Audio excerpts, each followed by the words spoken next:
Jom saya cerita apa yang boleh blow your mind dengan package awesome Turki kami.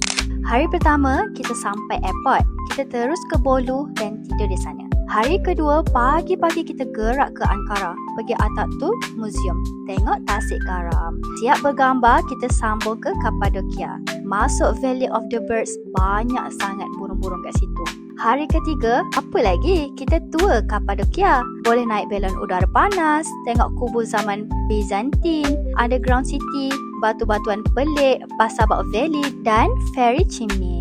Hari keempat, sebelum gerak ke Pamukkale, kita singgah sekejap di Konya. Tengok tempat orang Sufi zaman Uthmaniyah, Mevlana Museum. Dan malam tu, kita tidur di Pamukkale. Day 5, kita pergi Carlton Castle, Hierapolis, ambil vibe-vibe zaman kuno dan boleh naik buggy kat sini tau. Pertengahan hari, kita gerak ke Bursa, Green Mosque dan Silk Market. Day 6 pula, kita ada optional mengikut musim untuk Turkish Delight, Gulhane Park atau Osman Gazi. Dan lepas tu, kita akan naik cruise, berlayar sempadan Eropah dan Asia untuk menuju ke Istanbul. Day 7, ini tempat sejarah ribuan tahun tau. Hagia Sophia, Lumos, Roman Hippodrome dan vibe dia memang vibe Europe. Day 8, last day, tak lain tak bukan kita shopping. Kita akan pergi Spice Bazaar, Grand Bazaar, habis semua kedai kita nak masuk tau. Dan hari terakhir kita gerak ke Istanbul Airport untuk menuju ke tanah air.